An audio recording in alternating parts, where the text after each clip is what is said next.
Sandringham is the place where every Christmas the royal family come together to celebrate. Christmas is the one time of the year when the Queen does get the family together, and it's the one time of the year that she really enjoys. They tuck into the finest food. There was a lot of pressure. We don't even want to mess up our own Christmas day, let alone the royal family's Christmas day. Never forget who goes first. No one starts eating until the Queen does. My lord's privy seated. No one leaves the table until the Queen does. You wait for her to take the lead. Drink the Queen's favourite cocktail, Dubonnet and gin. So basically it's a pint. And then, Happy Christmas, Your Highness. Oh, Jesus. Does the Queen really drink that? And often open a surprising set of presents. And the Corgis get presents on Christmas morning, because I had to wrap bones and chocolate drops and toys in Christmas paper rather loosely. At least 5 months in the planning, a Sandringham Christmas is like no other.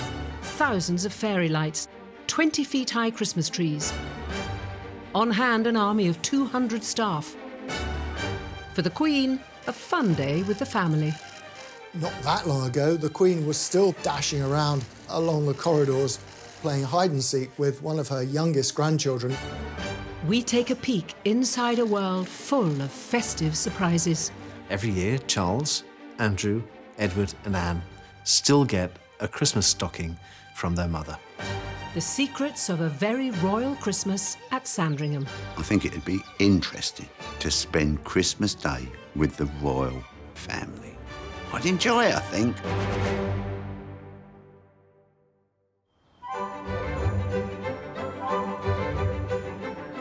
Like everyone, the royals, especially the Queen, look forward to their family Christmas.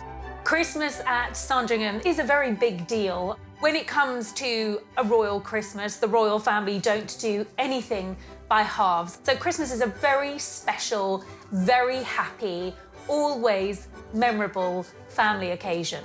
What is wonderful, actually, is to see the Queen relax and unwind around a table with her family. It doesn't happen very often because everybody is so busy, everybody's travelling around the world, that to actually get everybody together is pretty impossible. Christmas is the one time of the year when the Queen does get the family together, and it's the one time of the year that she really enjoys.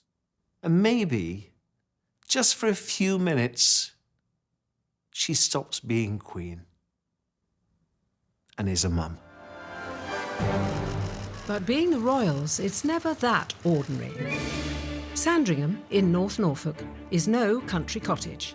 Set in 20,000 acres of fields and forest, 52 royal and guest bedrooms, almost 200 staff bedrooms, 78 bathrooms, plus its own ballroom. And it was a favourite home of her father and grandfather. There's a full staff at Sandringham who stay at Sandringham. There's a housekeeper and the maids and the ground staff and the gardeners, and they look after the house even when the Queen isn't there. And if the Queen has a full house, which is how she absolutely loves Christmas, some of the royals are put into staff cottages and other cottages on the estate. Despite its grandeur, this is where the Queen truly feels at home. Sandringham is a royal home and it has a feel of intimacy about it. The rooms aren't as baronial as those at Windsor Castle, but they're pretty impressive nonetheless. And without a doubt, isn't this a Christmas scene we'd all like to take a sneaky peek at? Listen, I think it'd be interesting to spend Christmas Day with the royal family. I'd enjoy it, I think. The royal family's Christmas is sort of, I don't know, it's like being stuck in a time warp, really, isn't it? It's castles, it's too much tweed. I would petition to be sat at the kids' table. I don't want to be near any of the royal family once they've had a drop of alcohol. Everything is fraught with danger. I think once they're on their own and it's Christmas, I think they may let their hair down a bit, have a bit of fun.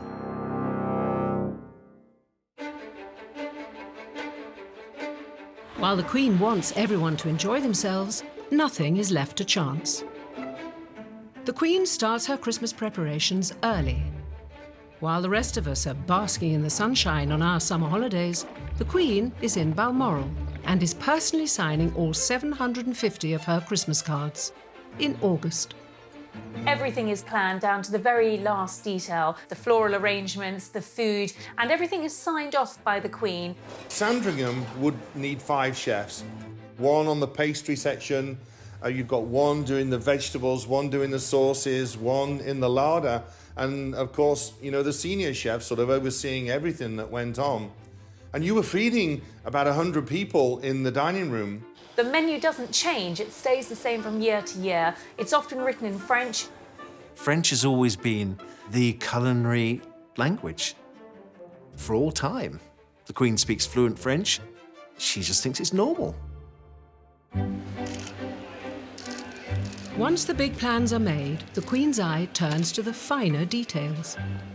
So she heads to Sandringham early, the Thursday before Christmas.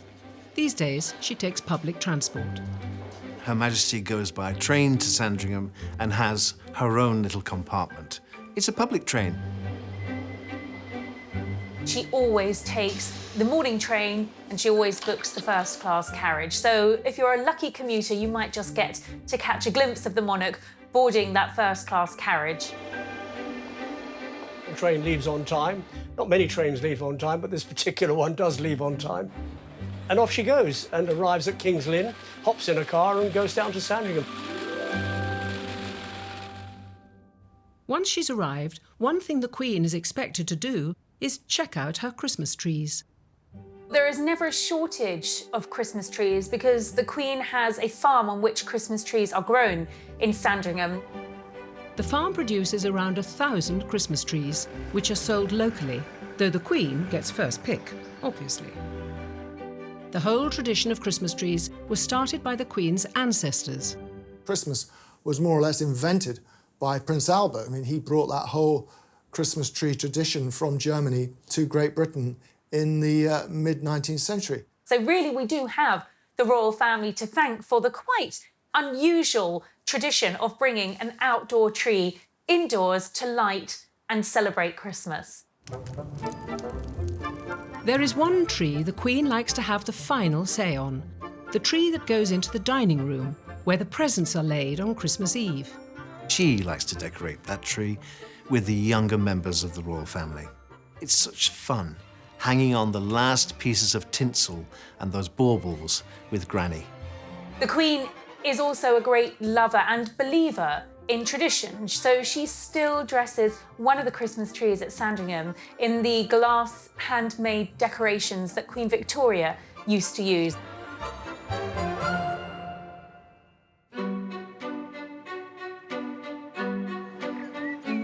On Christmas Eve, the months of organising all come together. The royals run their Christmas in a sort of military style. It's all quite well timed. One of the things I don't like, certainly about my Christmas, is the fact that it's just a complete panic. Members of the royal family arriving at Sandringham for Christmas know exactly what to expect. Everybody knows, dare I say, they know their place in the pecking order. The Queen is there to greet everybody, but the members of the royal family arrive in seniority. For example, Mike and Zara Tyndall, they're way down the pecking order, so they might well arrive first. The Prince of Wales and the Duchess of Cornwall are the last royals to arrive, being the most senior royals after the Queen. And on arrival, they are treated like royalty, even down to unpacking their cases and making them feel at home. Wouldn't like 'em opening up my suitcase, though. No. They know everything, then. They know what underpants you wear. Oh, no. As part of the festive traditions, the Queen likes to surprise her grandchildren. As young boys, William and Harry got the chance to play on the Queen's very own vintage fire engine. What could be more magical than for 2 little boys who are about 3 and 5 with their first cousins, Zara and Peter, being treated to an authentic, original fire engine at Sandringham with all of the bells and the ladders. It's a magical moment for any child, any child.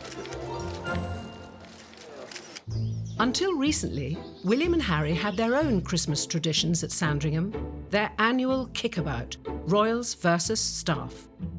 William an Aston Villa fan, Harry an Arsenal fan, both of them on different teams in their kits, playing with friends and playing with some courtiers. And this football match on Christmas Eve became very much a tradition.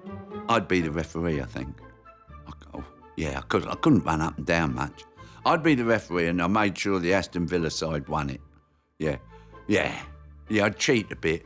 I'd let the staff win. Harry and William, when they were teenagers, were enormously competitive. They didn't hold back. I mean, you know, they would chop each other down if they were going for the ball together. Can you imagine Prince Philip in goal at 99? How are you, sir? Are you well, sir? What, do I look ill? Duke of Edinburgh, I think, actually be quite good at football. I think he'd take no prisoners, bit of a Vinnie Jones. You know, just some broken bones, put it that way. I think there'll be a couple of butlers being taken off on a stretcher.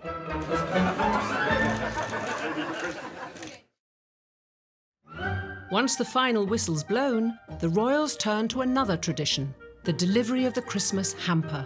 And it's a corker.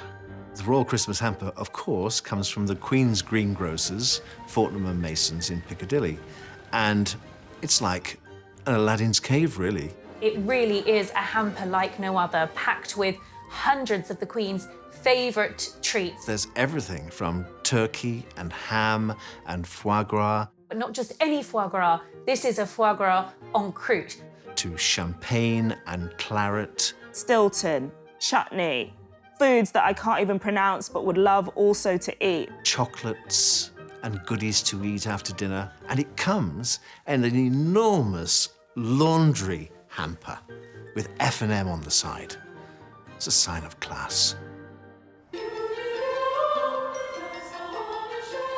The Royal Christmas at Sandringham. Christmas Eve is when the family arrive. It's also when they break with British tradition.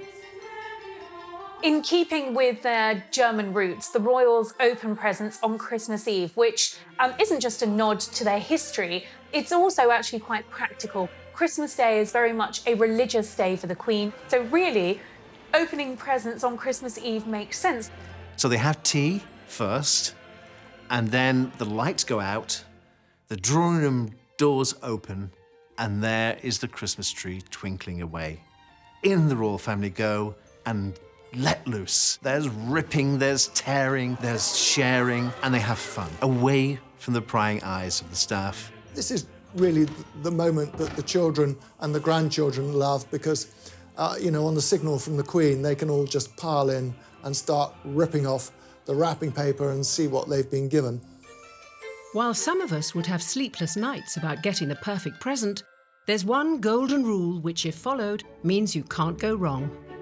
She's got everything anyone could possibly need, so you have to think of something which she might use. For the Queen and the Duke of Edinburgh, thermals. Cashmere bed sock. Yeah, I'd give those sort of things. Keep them warm. You're secretly hoping that, you know, everyone gets a Ferrari or, you know, you'll get Barbados, but actually you don't.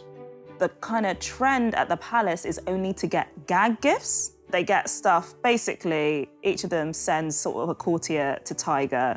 They buy up the place. And if you can achieve something that's tongue-in-cheek and will have the Queen laughing, then you've really done well that Christmas. Yes, what the royals really want is a present that will make them laugh. The more kitsch, the better. Nothing ostentatious or terribly expensive or lavish. That doesn't really go down very well with the Queen. When William and Harry were thinking of presents to give to Granny and Grandpa, Harry thought he'd give a pool of plastic sick. Because that would be fun, wouldn't it? William and Harry were always the jokers. And I remember the Queen exclaiming one day when she lifted the lid on the sugar basin, there was a fly in the sugar. Of course, it wasn't a real fly. It was a plastic fly put there by Prince Harry. The Duke of Edinburgh, again, loves a good laugh. And when Prince Harry put a whoopee cushion under his seat, he found that hilarious, as did everyone else. Of all the royals, it's Harry who embraces the gag present culture. I remember one year, Prince Harry, unmarried in those days, was spotted at Selfridges buying a feathered thong Now, we all wondered who on earth this was going to be going to. Topping the list of best present ever, everyone's favourite Prince Harry got his grandma, the Queen, a shower cap, which says, "Ain't life a bitch?" Useful. Shower cap. Now, you know the Queen's hair is always impeccable. I think she'd have taken off her paper crown and put that on, and everyone would have howled with laughter. Oh, Mother, you're so funny. Well done.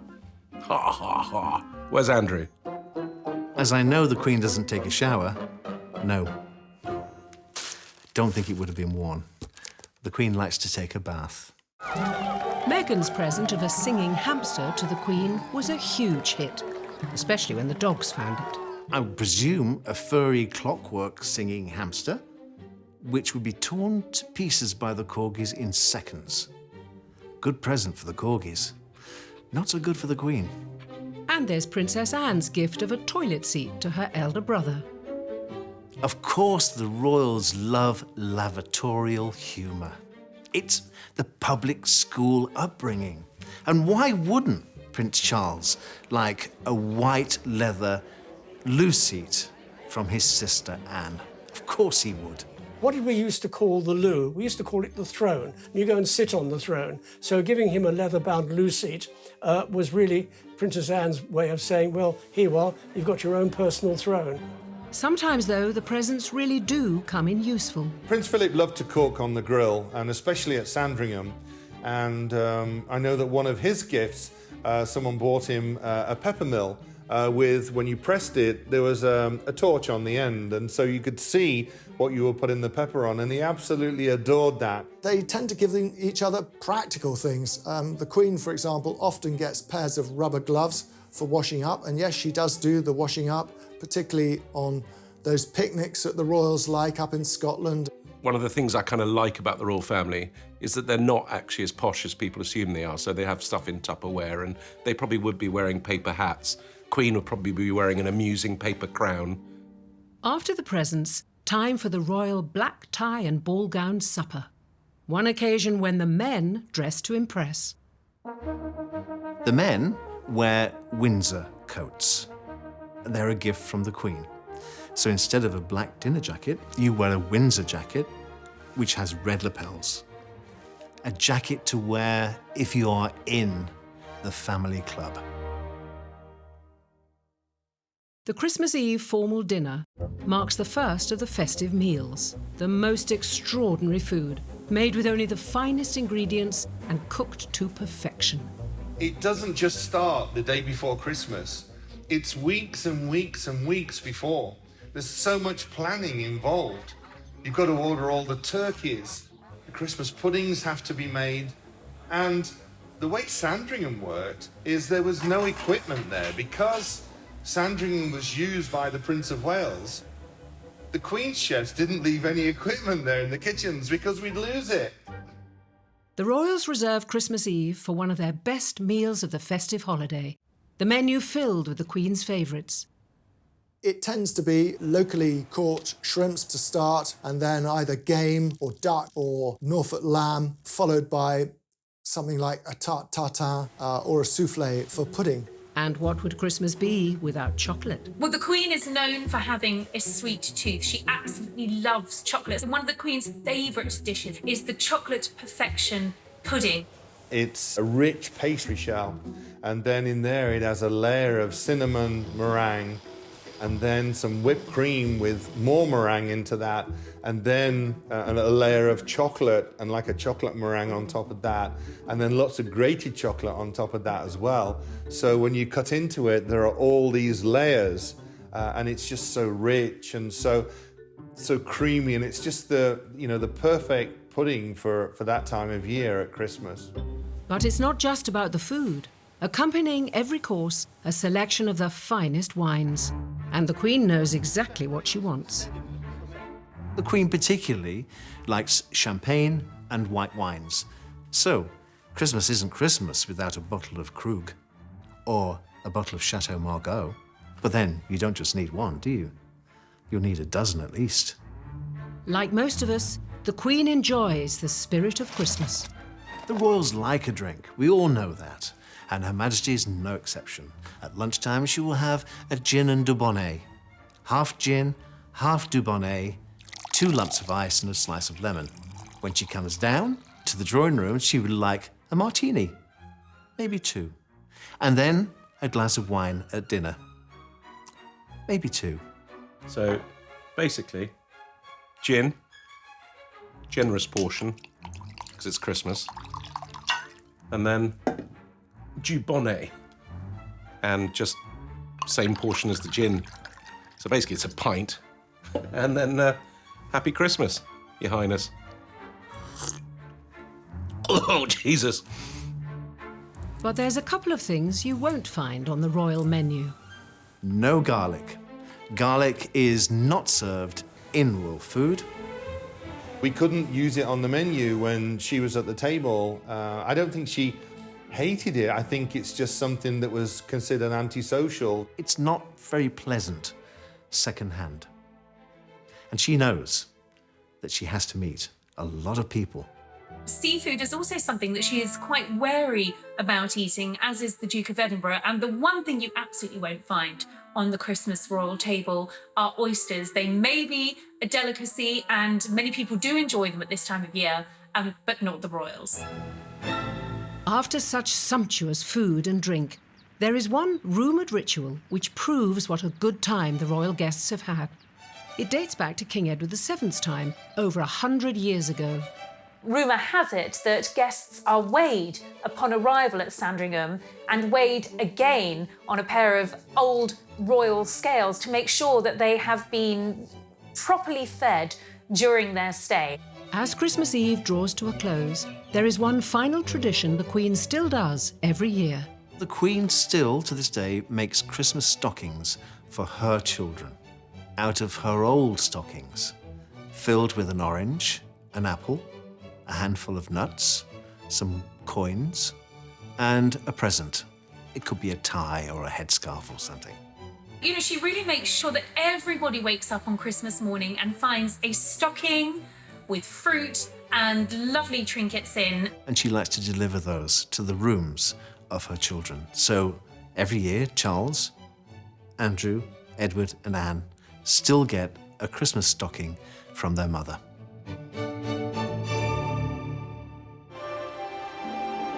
Today is a very special day.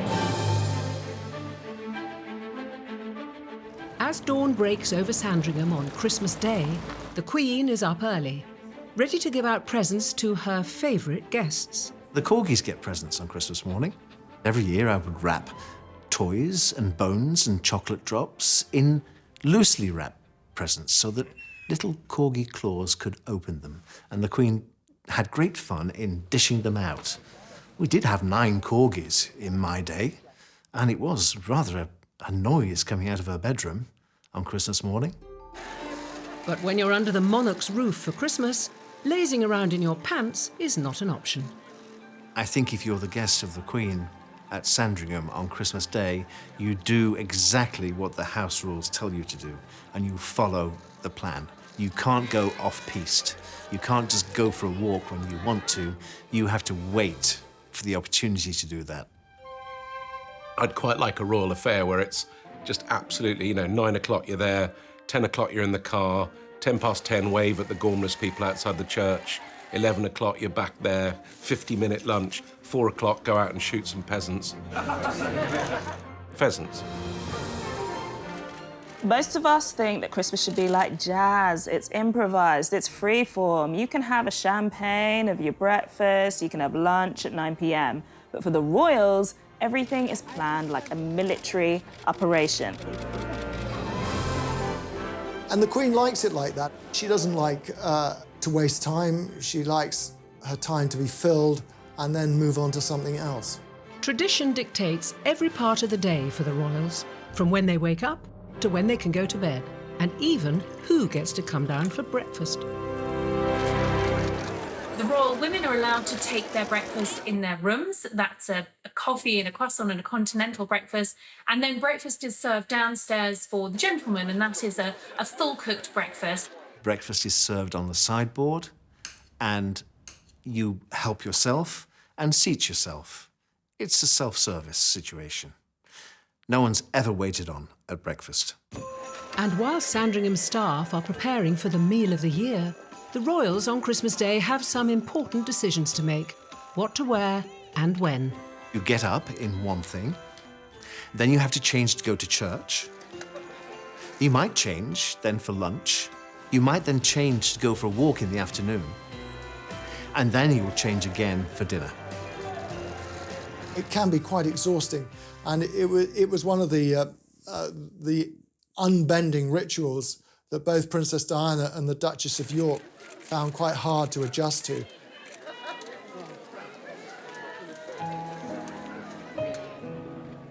By 11 a.m, the whole family have taken the short walk to the 16th century church on the estate for the morning service, except the Queen, who takes the car. Attending church on Christmas Day was something that Prince Albert felt was hugely important. The Queen has only missed it twice in 65 years, thwarted by a royal tour and the common cold. The Queen is very religious, so Christmas Day is very important to her, and she attends 2 services, and of course the public get to see her at the 11 o'clock service at Sandringham on Christmas Day. Affection from well-wishers draws a smile from the Queen at Sandringham. The Christmas morning service, traditionally a family affair, this year attended by the newest royal couple. Outside the church, anyone can catch a glimpse of the royals, but the only people getting inside are local parishioners who have been vetted in advance. And there are a lot of, shall we say, strange people? Bored people who are just standing there on Christmas Day, on their own Christmas Day, waving at another family, which is what they're doing. And unless, like Philip, you are nearly 100, the Christmas service is non-negotiable. All the royals are meant to go to church at 11 o'clock. The Queen is a stickler for that they go to church. She used to be very cross with Princess Margaret for not going to church on Christmas Day. Sometimes she didn't, but that is the rule.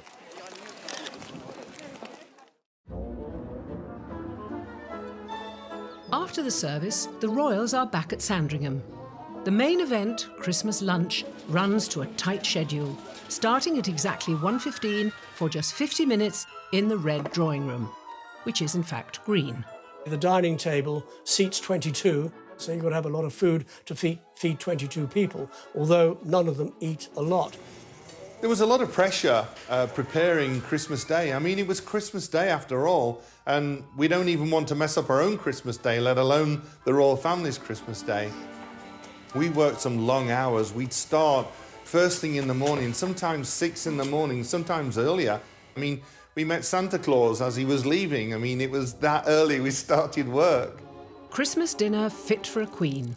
Sounds like it would be a gastronomic affair. I would assume they would have one of those things where they squeeze a bantam into a duck, into a chicken, into a stag, into a bear, into an elephant, and cook that. But no, I think they just have turkey.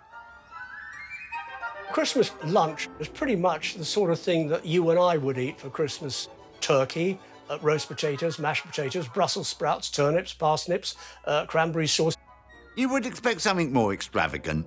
Surely they've got like neck of swan or something like that, you know, something a bit exotic. Trying to get new dishes on the menu was really tough. When you were eating with the Queen, you had the same menu, and if you didn't like it, you pushed it around the plate. You didn't request a different menu. But don't be fooled. Whilst it might sound like your standard turkey dinner, for the royals, only the best will do. The local butcher in Dersingham would arrive with the turkey. I think he'd almost reared this turkey and it was his favourite pet or something, and it was absolutely perfect. The royal chefs cook 3 turkeys for the royal dining room, 1 for the children in the nursery, and many more for the staff. That's a lot of turkey. The head chef would go in and then carve at the table, and at the end, Her Majesty would allow the head chef to have a glass of whiskey and just a toast to the chef. The royals will be tucking into the same dessert as many of us, but it takes the whole year to make a pudding fit for royalty. These are not Christmas puddings off the shelf. These are handmade by the royal chefs, a year in advance, so they have time to soak and really absorb all of the brandy and that wonderful flavour that makes the Christmas pudding so special. And by all accounts, the Queen's Christmas puddings are very special and very meaningful to the royal household. The lights are dimmed and the palace steward will process around the table with a flaming Christmas pudding. It's one of many traditions which happen during food service. For instance, the piper always pipes at the end of a meal around the table. Yes, slightly different to our lunch then. The Queen actually had a little notepad at the side on the table, and if she had a comment or anything, let's leave it as a comment, she would write that in the book, and then of course that got sent back to the kitchen. The lunch routine works the same every year. And when it comes to who the Queen is stuck next to, she's not leaving it to chance. The Queen decides where everybody sits around the table, who sits on her right and who sits on her left. She not only comes in to inspect the table, once it's been laid, she also makes sure that she's happy with the seating plan, which usually sees her at one end of the table with the Duke of Edinburgh at the other. She gets to put Philip right at the end of the table and probably pulls up a seat next to her for the dorgy. But even on Christmas Day, strict royal etiquette still stands. No one picks up their knife and fork and starts eating until the Queen does. You wait for her to take the lead.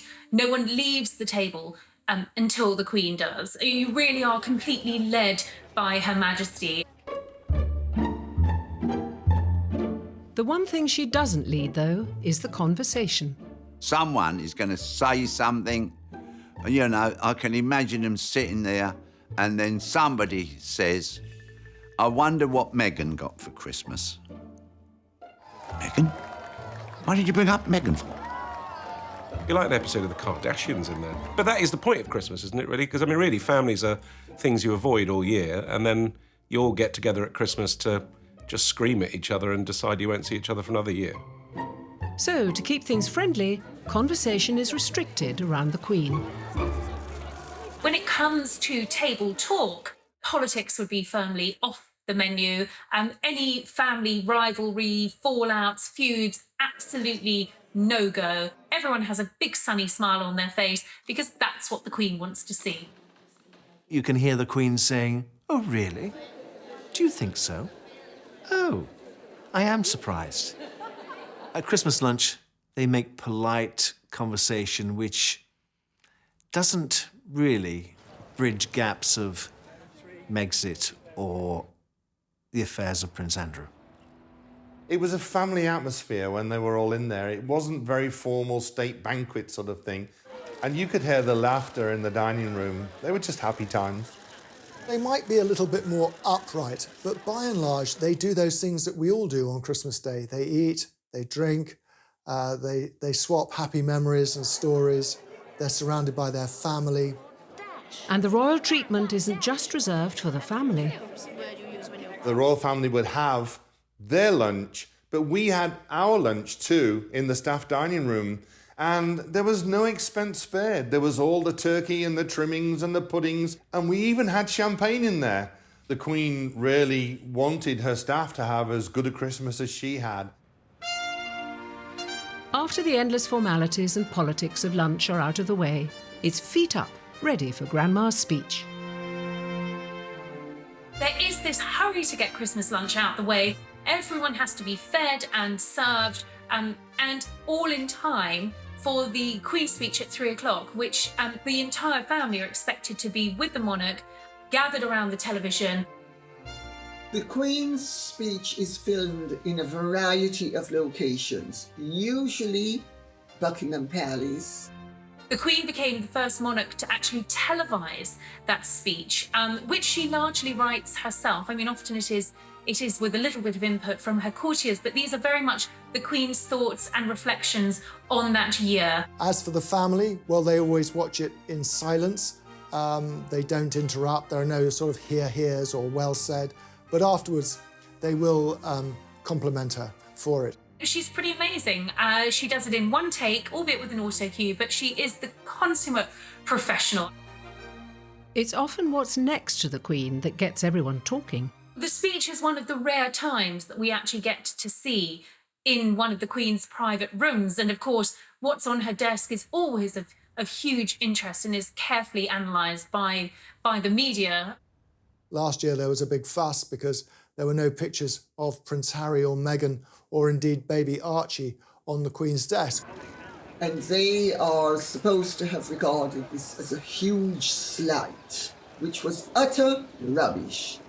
The photographs were purely of those members of the family who will one day sit on the throne. Nobody else. Christmas at Sandringham is drowning in royal tradition, from bagpipes at lunch to the Queen watching herself on the telly. But the royals sure know how to party. The Queen loves her Christmas crackers. They're always on the table at Christmas. Now, there's a secret, because she chooses the jokes and the contents of every cracker. Bet it's really posh little things. Can't be very big, I know. But there won't be like a little top thing that goes like that. Royal Christmas crackers are bespoke. They are filled with really interesting and desirable items. Scarves, gorgeous cufflinks. I'm absolutely convinced that the Queen wears a paper crown that comes with the crackers. I think definitely. I can see them all wearing it and them all howling of laughter. And then at about 8 in the evening, she goes, right, enough's enough, and takes off the paper crown and puts on her old, comfy gold one. The Queen never wears a paper crown. She feels that would sort of belittle, if you like, her role as monarch. Other members of the family do, of course. The Queen can't get enough of Christmas cracker jokes. So what kinds of jokes set her off? What does Santa suffer from when he gets stuck down a chimney? Claustrophobia. No, you're welcome. What do the royal family play at Christmas instead of musical chairs? Game of Thrones. After all the formalities have been taken care of, the royal family liven up the day with some party games. The royals love to play games, and I think Christmas is one of the few times that they all come together and there is enough time to sit and play games. The Queen takes the day off and she doesn't work, so it is the only non-working day in the whole of the royal calendar. They get into what we call scruff order. They're not going to do it in ties, they're not going to do it in suits. Scruff order is open neck shirt, maybe a jersey because it's cold, and a pair of jeans or cords or something like that.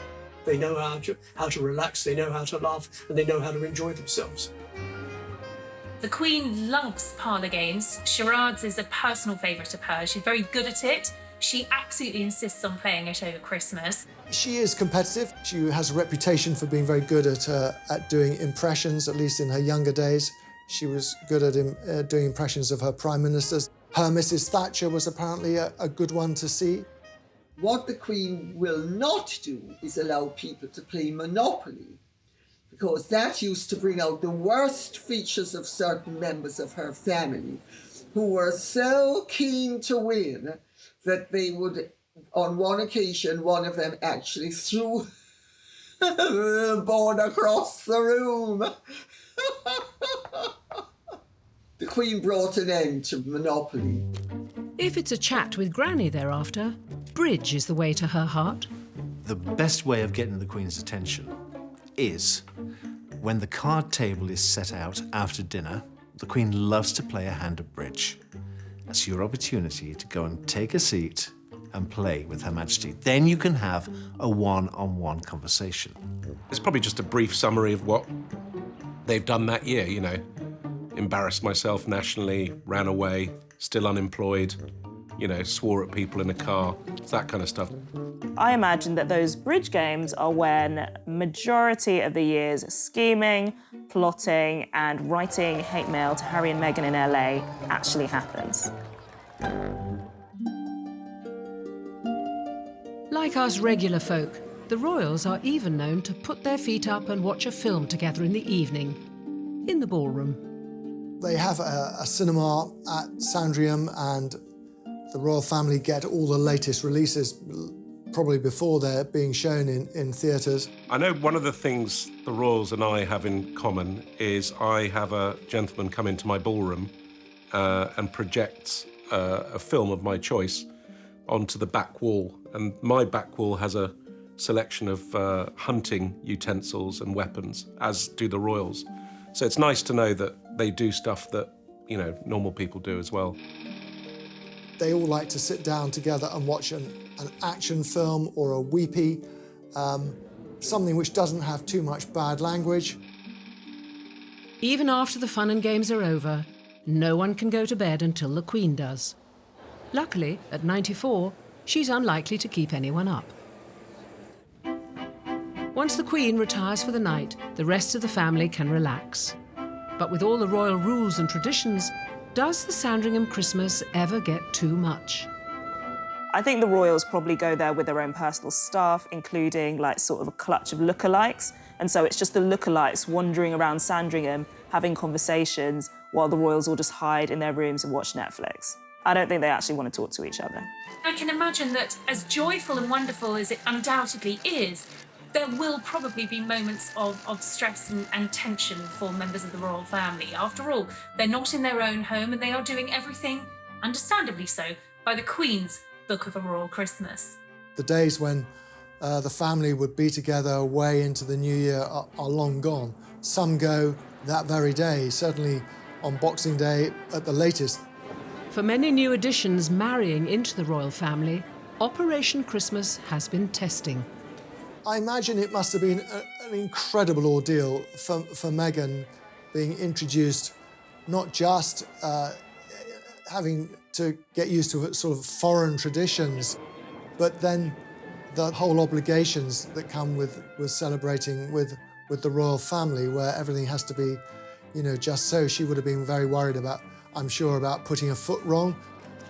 Diana did not like Christmas with the Windsors.